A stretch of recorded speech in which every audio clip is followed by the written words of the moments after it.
En estos momentos le damos la bienvenida a un gran amigo, un gran economista. Él es Adrián Rabier. Bienvenido, Adrián. ¿Cómo te va? Muy bien, muchas gracias Silvio, un placer estar de Por vuelta en el favor, programa. al contrario, al contrario. Pero no hemos tenido la posibilidad de dialogar al aire todo lo vinculado con lo que aconteció con la salida del cepo. Me gustaría conocer tu mirada al respecto y los resultados que obtuvo el gobierno en relación precisamente a tener un dólar que flote entre bandas. Sí, eso es parte de un modelo de estabilización, un plan de estabilización que habían aplicado en Israel, que incluía una reforma estructural, una reforma de política fiscal, monetaria, cambiaria, incluyendo esta política cambiaria entre bandas. Yo creo que Ujú. este modelo es parte de aquel. Y Sí. lo que notamos, bueno, obviamente el cepo es parte de la herencia recibida del gobierno anterior, y era una de las deudas pendientes del gobierno, uno de los grandes desafíos. Muchos liberales, muchos economistas planteaban que no salir del cepo implicaba en gran parte una política continuadora de lo que había antes. Y lo que notamos en este tiempo es que, bueno, se tomaron las medidas fiscales, monetarias, cambiarias para hacer posible la salida del cepo, empezando con esto de la motosierra, Ujú, reduciendo fuerte el gasto público, ujú. ordenando la hoja de balance del Banco Central, ordenando también la parte cambiaria en el sentido de reconocer un tipo de cambio más alto que el que se había recibido. Estaba abajo de 400 pesos cuando empieza el gobierno de Javier Milei y lo eleva a arriba de los 800 pesos con un crawling peg del 2% mensual. Ujú. Y a partir de ese reconocimiento, ¿no?, de la escasez de dólares y un tipo de cambio más alto, el año 2024 terminó siendo el mayor superávit en cuenta corriente de la historia prácticamente. Y a partir de ahí, con esa fuerte entrada de dólares, también por la compra del Banco Central, que pudo comprar muchos dólares con los cuales pudo pagar deuda, la situación mejoró mucho. Sin embargo, salir del cepo era un desafío muy grande, muy desafiante, porque realmente salir del cepo implicaba un salto cambiario potencialmente, o implicaba un riesgo De de traslado volver a a la altos niveles de inflación, inflación. claro, exacto. Claro, y ese temor yo creo que fue muy bien trabajado por el equipo económico, porque realmente ya cerradas las canillas de emisión, con el equilibrio fiscal, todo el conjunto de medidas permitió levantar el cepo sin grandes trastornos, lo cual creo que es uno de los grandes logros de este gobierno. Ujú. O sea, el Recordemos, cepo quedó sí, atrás, sí, sí, sí, sí. y para adelante creo que ya incluso la tendencia del dólar tiende a ser más a la baja que a la suba, Sí. yendo a la banda baja de esta, digamos, a la parte baja de esta banda, más hacia los 1.000 pesos que a los 1.400, lo cual también genera mucho interés en la población, si debería vender sus dólares, si deberían agarrar pesos e ir a buscar plazos fijos, la tasa de interés que ofrecen los plazos fijos, Ujú. o comprar bonos, comprar acciones, comprar activos en pesos, lo cual creo que es muy importante. Sumado que, bueno, no lo mencioné, pero todo el blanqueo exitoso practicado al inicio generó también una recuperación de depósitos en dólares, que también creo que es importante destacar, porque hubo más de 30.000 millones de dólares que volvieron al sistema financiero. Ujú, ujú, está claro. Ahora, el proyecto que tiene el gobierno, las estimaciones que están manejando y el plan de acción, que te quiero preguntar cuál es llevar el dólar hacia los 1.000 pesos, ¿sí? Hacia el piso de la banda, con el objeto de que el Banco Central allí recién comience a intervenir en el mercado, pero en este caso comprando dólares. ¿De qué manera se puede generar ese escenario? Bueno, la regla dice que el Banco Central en principio no interviene entre bandas, ¿no? Si Sí. va entre 1.000 y 1.400 no interviene.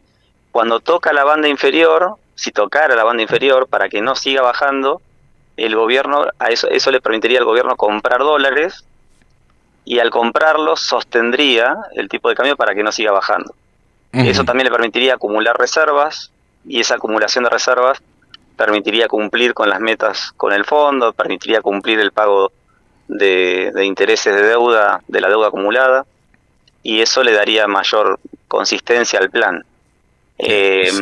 Ahora, ese es el objetivo en cierto modo, pero bueno, están las dudas. En principio, para estos meses de abril y mayo, también junio, seguramente el campo va a liquidar más y eso va a generar una mayor oferta de divisas que va a hacer que el tipo de cambio tienda para abajo. Uh-huh.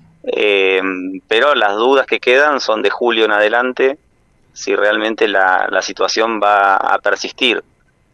Más para adelante creo que el panorama es más claro. Yo me imagino que si el resultado electoral desde octubre es positivo, lo que vas a tener es una ola de privatizaciones, vas a tener inversión extranjera directa, vas a tener más dólares entrando al mercado por inversión, uh-huh. Y ese panorama medio optimista, ¿no? Sí. Podría generar más entrada de dólares y permitir que el gobierno entonces pueda acumular los dólares que está buscando, pero bueno, habrá que esperar para ver la elección en gran parte, porque uh-huh. Creo que eso es lo que el inversor también está mirando. Sí, sin lugar a dudas, sin lugar a dudas. Ahora, por estos días vamos a conocer el plan que tiene pensado el Ministerio de Economía conjuntamente con el Banco Central para exhortar a aquellas personas que tienen los dólares bajo el colchón a utilizarlos en el mercado. ¿Vos tenés noción en relación a cómo se puede dar ese hecho y si ves probable que aquellos que tienen, bueno, lo dice el gobierno, los dólares debajo del colchón, en una caja me vine a blanco, Adrián, una caja de seguridad, claro, una caja de seguridad, en fin, digo, estén dispuestos a comprar bienes en dólares. Y ahí otro punto, ¿no es una suerte de neoblanqueo?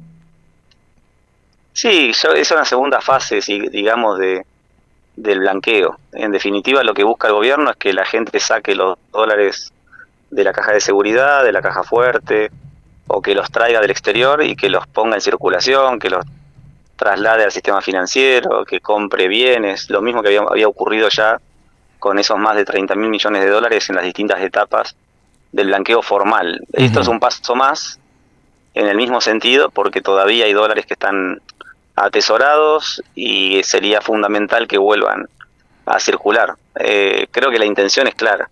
Sí. Y bueno, algún éxito tendrá, es difícil mensurar qué tan exitosa va a ser la medida para que eso impacte también en el objetivo de aumentar la oferta de divisas para llevar el tipo de cambio hacia abajo. Seguro. Eso es lo que a mí personalmente me cuesta cuantificarlo. No sé si hay alguna estimación de algún consultor o del gobierno mismo. En relación a la cantidad de dólares que tienen ahorrados los argentinos, ¿decís vos? No, en ese sentido sí se sabe que la Argentina junto a Rusia sí, son los mayores tenedores de dólares, más dólares después de Estados Unidos. Claro, en efectivo tenemos, y hay cuantificaciones de 200.000 millones de dólares, bueno, habrá que restar los 30.000 que ya fueron blanqueados. Son estimaciones, algunos toman las declaraciones de bienes y de divisas que la gente ha declarado en sus informes a AFIP, uh-huh. Se podrían contabilizar, pero ya la parte informal creo que es bastante difícil de cuantificar, y la pregunta más bien sería qué impacto puede tener esta nueva medida que Caputo explicó en una entrevista para saber si eso va a ampliar la cantidad de dólares en circulación. Yo creo que el objetivo está claro, venimos de muchas décadas donde los dólares estaban fuera del sistema, y el objetivo es que vuelvan al sistema. Después vienen muchas preguntas, ¿no? En torno a eso. Sí. Pero creo que el objetivo es claro de que, bueno, si dejamos de atesorar esos dólares y los ponemos en circulación, sería un empuje más en favor de la recuperación económica. Y cuando hablas de recuperación económica, porque días atrás Javier Milei dijo que su idea es hacer desaparecer al Banco Central, es decir, sigue... obviamente alineado con su promesa de campaña. Recordemos que dijo que no quería que existiera más el Banco Central. ¿Cabe la posibilidad de ir hacia una dolarización de la economía argentina? Sí, sí, yo creo que la posibilidad de dolarizar es cada vez más alta. Si uno miraba el 10 de diciembre de 2023, la posibilidad de dolarizar en ese mismo mes que Milei asumió era bastante compleja por la falta de divisas. Mirar hoy el activo y el pasivo del Banco Central y suponer una conversión total de todos los pesos por dólares, hoy creo que es posible. Creo que falta la decisión política de avanzar en ese plan. Ahora, el plan de Milei, hasta donde lo puedo entender, no es dolarizar oficialmente, sino dar lugar a una dolarización espontánea a través de cierta competencia de monedas, permitiendo que sea el argentino el que decida si se quiere mover en pesos o en dólares. Yo creo que hoy en día cualquier comercio puede colocar sus precios en pesos o en dólares con total libertad. Cualquier persona puede hacer contratos, incluso laborales o de alquiler en dólares, puede vender activos en dólares y la libertad está. De ahí a que tendamos a una dolarización firme, como ha tenido Ecuador, El Salvador, Panamá, creo que todavía no lo sabemos. Yo personalmente en alguna oportunidad le pude preguntar a Javier Milei la decisión de dolarizar hacia el final del gobierno, y él personalmente me dijo que el plan de él es dolarizar porque entiende que si no lo hace, cuando termine su gobierno y venga otro, el retorno a la inflación sería un riesgo que él querría eliminar. Bien. Ahora, para dolarizar la economía, ¿es necesario pasar ese proyecto por el Congreso de la Nación? Bueno, ahí vienen muchas preguntas. Hay quienes dicen que no se puede dolarizar porque la Constitución dispone que sea el Banco Central el que administre la política monetaria. Hay otros que piensan que tiene que pasar por el Congreso. Creo que sí, hay una parte del programa de dolarización que tiene que pasar por el Congreso, pero depende de la forma en que dolarices. Ha habido muchos países, incluso Ecuador, que lo hicieron de la noche a la mañana sin tanta planificación y sin tanto consenso ni acuerdo con el gobierno. Hay otros que lo hicieron de otra manera, más pautado, como El Salvador, ya incluso con estabilidad monetaria y otros logros, dolarizaron básicamente para eliminar los riesgos de devaluación y que eso permitiera bajar las tasas de interés, y si bajaba las tasas de interés eso permitía fortalecer las tasas de crecimiento y la actividad económica y el empleo y demás. Acá habría que pensar si el gobierno quiere dolarizar oficialmente y retirar los pesos de circulación, ¿cómo lo haría? Yo no veo eso en este momento, por lo menos para el corto plazo. Me imagino más un proceso espontáneo donde se le da libertad a la gente para elegir si quieren manejarse con pesos o dólares, y en función de eso veremos qué sistema queda. Pero mirar el balance del Banco Central con los activos que ahora tiene el Banco Central, ¿no? Con reservas netas positivas, reservas netas líquidas positivas. Recordemos que ha recibido el Banco Central, cuando asume Milei, tenía un rojo de 11.000 millones de dólares. Exactamente, y incluso más, porque si sumabas la deuda con los importadores, que también era una demanda de dólares necesaria, la situación era muy compleja. Bueno, viendo todo ese escenario, hoy en día el Banco Central tiene un activo con reservas netas líquidas positivas. Para los próximos meses, años, hay un compromiso del Fondo Monetario y de algunos otros organismos, incluso del Banco Mundial, de ir permitiendo que el Banco Central acumule más dólares todavía. Por el lado del pasivo, las famosas LEVAX, LELIQs, pases y pasivos remunerados en general bajaron fuertemente, con lo cual creo que, bueno, ahora están las LEFIs, ¿no? Pero son mucho menos cuantiosas de lo que eran antes. Los pasivos remunerados prácticamente en relación incluso a la base monetaria, en relación al PBI, tienen un tamaño despreciable ya, y eso permite ver que convertir todos los pesos por dólares el gobierno lo podría hacer. Creo que no es el plan, sin embargo, al menos para el corto plazo, pero si alguien quisiera evaluar cómo dolarizaría hoy la Argentina, la posibilidad está. Mira, vos sabés, lo vas a recordar, lo vas a recordar. Si bien entre el periodismo ha quedado desapercibido, ha pasado desapercibido lo que dijo el presidente Milei aquel viernes cuando presentaba en cadena nacional la salida del cepo. Él sostuvo que con la base monetaria actual, con los pesos circulantes en el mercado, si el Banco Central logra tener en sus reservas 50.000 millones de dólares, ¿sí?, el cambio sería $1, 650 pesos. Eso fue lo que él manifestó. ¿Mm? Por eso yo te hacía la consulta de la posibilidad de una dolarización, y vos lo decís que es cada vez más alta. Sí, en el momento, a ver, mucha gente descreía realmente que podía controlarse el tema de los pasivos remunerados, que en parte se licuaron, en parte se absorbieron, en parte fueron a circulante, al mismo tiempo que iba descendiendo la tasa de crecimiento de los precios, digamos, desacelerando la inflación, íbamos aumentando la cantidad de circulante, pero bueno, se fue recuperando la demanda de dinero, la demanda de pesos, y poco a poco, sumado a un préstamo que muchos veían imposible, de unos 20.000 millones de dólares del Fondo Monetario, sumado a los otros desembolsos que harían otros organismos, del BID, del Banco Mundial, sumado a todos los dólares que se compraron para hacer frente a los intereses y al capital de deuda. Realmente, cuando uno atiende todos los compromisos pendientes y la situación, realmente era inviable pensar en, digamos, era bastante compleja la situación. Yo creo que Milei, en este sentido, con su equipo económico, pudo ver cosas que el consultor, el analista, la oposición política y mucha gente no pudo ver.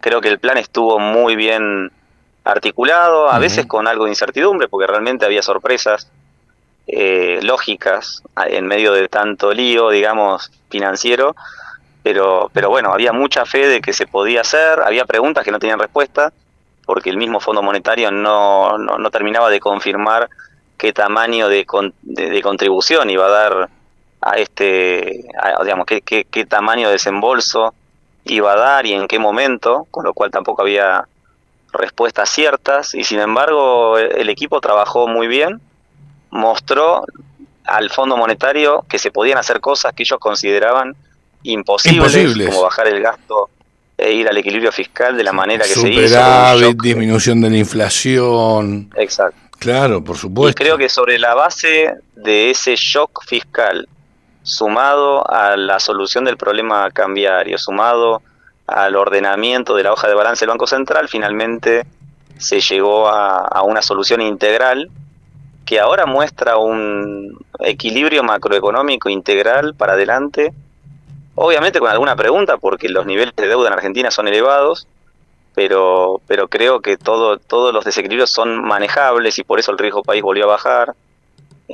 Por eso. ¿En cuánto se encuentra el riesgo país? Por debajo de los 700 puntos. El último dato que había visto era abajo de 700. Sí. No lo vi hoy, pero hasta recientemente estaba en 690, más o menos. Pero bueno, es una tendencia. Yo creo que ese riesgo país tiene que ir a 300 puntos. Creo que el mercado está viendo algo de eso. Por eso también hay cierta expectativa positiva. Sí, para salir a tomar deuda al mercado también, ¿no es cierto? Sí, y creo que eso también está yendo después al mercado, está yendo a lo político. Las elecciones que estamos viendo en las provincias están respaldando un poco lo que el gobierno viene haciendo. Sí. Lo cual ganaron todos los aliados de la Libertad Avanza. Si bien son oficialismos, son aliados del gobierno. Sí, hubo alianzas, lo cual también habla un poco de cómo se la subestima a Karina Milei en lo político, ¿no? De mucha gente que no creía que el Partido de la Libertad Avanza iba a ser un partido nacional. Creo que se va consolidando todo el armado que ha realizado, y eso es base también porque este modelo todavía necesita reformas estructurales que están pendientes. O sea, la Argentina todavía tiene que bajar impuestos, todavía tiene que buscar la flexibilidad laboral, tiene que lograr apertura económica mayor, acuerdos de libre comercio. tiene que avanzar con la ola de privatizaciones. O sea, se hizo muchísimo, pero sigue faltando. Y si no tenés mayoría en el Congreso, es complejo. Lo mismo la dolarización, si se quisiera hacer, tener mayoría en el Congreso te puede permitir hacer lo posible. La verdad es que la dolarización, digamos, no es suficiente para garantizar el éxito. Entonces no es que uno dolariza y no necesita hacer reformas estructurales. Entonces ahí quizás en lo instrumental dolarizar sin Congreso se podría hacer, pero si no haces las reformas estructurales la dolarización no va a tener éxito. Claro, totalmente. Con lo cual necesitas de todos modos la mayoría en el Congreso para que la dolarización sí tenga éxito. Yo creo que eso es lo que está pendiente y pienso que a partir de octubre la recomposición del Congreso le va a permitir al gobierno avanzar firmemente en la agenda integral que falta. Pero bueno, Argentina viene de décadas de hacer las cosas mal. Creo que el mundo entero está viendo que empezamos a hacer las cosas bien, pero seguimos siendo Argentina y los desafíos son inmensos. Son enormes. Pero creo que hay que aplaudir de pie un poco lo que se ha logrado hasta acá. Adrián, te agradezco infinitamente este contacto. Siempre un placer enorme escucharte y que me acompañes aquí en la cocina de las noticias. Bueno, un placer, Silvio, muchas gracias. Gracias a vos, hasta siempre. Adiós. Lo escuchabas al gran Adrián Rabier, economista, a pasar por la cocina.